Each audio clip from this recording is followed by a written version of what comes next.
Hello everybody, it's Tom here from Magic Woodworking, and yes, I've been out shopping again. Now, any of you that's been following my channel would know that I've already bought a Makita Mitre saw similar to this one, and it sits right over there. Now, why have I bought another one? Well, other than being a tool shopaholic, I've decided I could do with an 18-volt version of that saw in the back of my van. Now, the reason for this is, that's the big boy over there, 12-inch blade, 305mm, running on 240-volt electric. This 18-volt battery version, I'm hoping is going to be a little bit lighter because it's a 10-inch blade or 260mm, and I won't have to worry about cables on site. I can just lift it out, cut a couple of pieces of wood, and make my life a lot easier. Anyway, if you'd like to see what's in the box, stick with me and I will show you.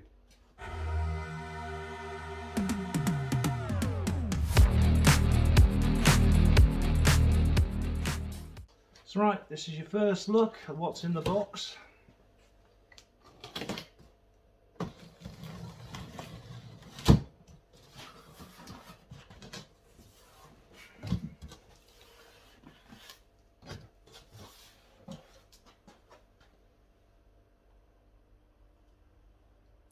And as you can see, there she is. So anyway, let's see what we get in the box. Well, as you can see, we've got the saw, we've got the 10-inch blade. Much like the 12-inch blade, it comes loose, which I'm not a big fan of. I believe it should come in something, but there it is anyway. We have also got a dust bag.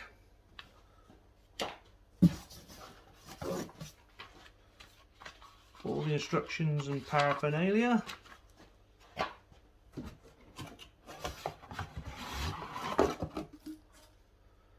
And we've got the extraction port and hose. And far down the bottom of this, there we go. We've got, this is the adjustment knob and a little acrylic square for setting it up at a right angle. Other than that, some more instructions, and that's about it. And if you just bear with me, I'll lift her out, put her on the bench so you can have a proper look. Okay, so I've lifted everything out of the box, and trust me, if you're not a strong person, you'll want to get someone to give you a hand with that, because it is not a light bit of kit.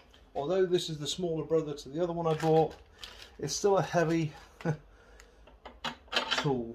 Now, take the knob out, insert it into the hole, so, and then you can spin it around to 90 degrees. That's step one. Step two, release that, and as you see, it's nice and free and moves nice and easily. If you wanted to adjust it to 45 degrees, you turn this knob, which allows it to tilt backwards and forwards, just the same as my last one. For the moment, we'll leave that tightened up. Next, you need to take your dust extraction hose and fit that.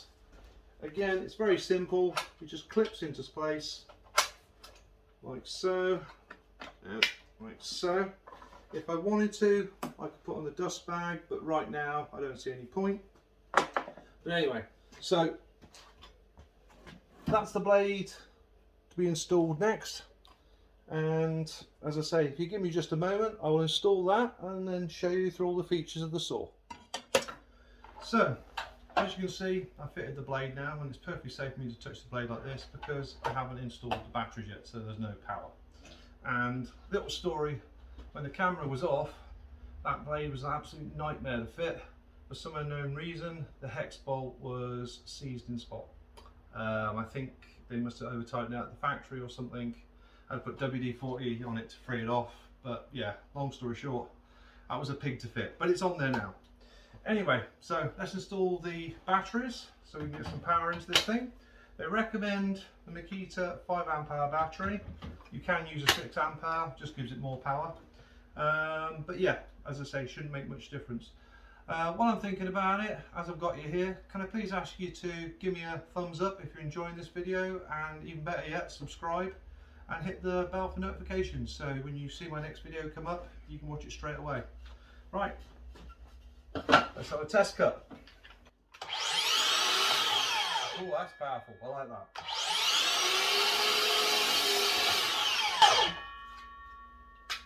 Wow, that is a nice clean cut.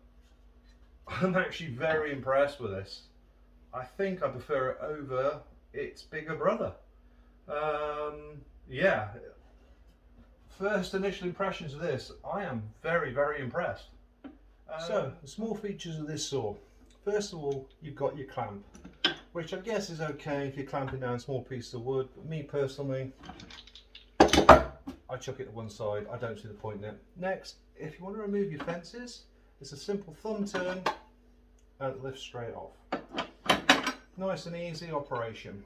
Right, for adjusting the angles, all you do is depress this button and you can spin it around either way and it locks off at 0, 15 degrees, 22.5, 31 degrees for some unknown reason, and 45 degrees. And if you'd like to lock it off, turn the knob at the front, tighten it up, and when you depress it, nothing happens, so it's nice and firmly in place. Next, if you want to do a compound angle, undo this knob, as you can see, and she will tilt over to the left. But it will not tilt over to the right, as you can see. You have to depress this button here, and then it will go to the right hand side as well. It's a small thing, but nice and easy. Tighten your knob back up, and she's locked back off. Next, if you don't want to do the sliding motion and you just want to use it as a chop saw, drop that in there, and as you can see, it's locked off and it just chops in one position.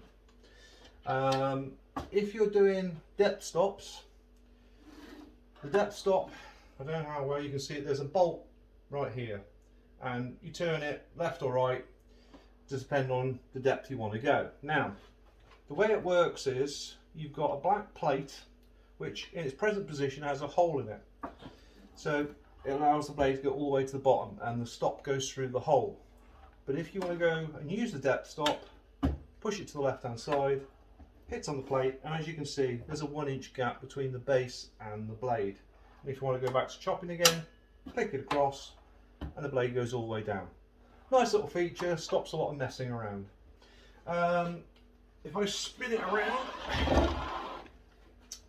right here you have a button, and when you depress it, it shows you how much battery life you've got in each battery, which is nice to know if they're starting to run low. And if you want to hold the machine down for transport, literally that button there locks it off. Again, nice and easy. And finally, right here, these are your timber supports with like a little knob that just tightens into place and just supports your timber. When you finish, slide it back in and tighten it back up. And that's about it really. There's not much else to it. I'll do a full review and compare it to my 240 model in a few weeks time when I've used it a bit more. Other than that, I hope you enjoyed it. If you did, please give me a thumbs up and subscribe will be even better. And hopefully I'll see you in the next video. Thanks then, bye bye.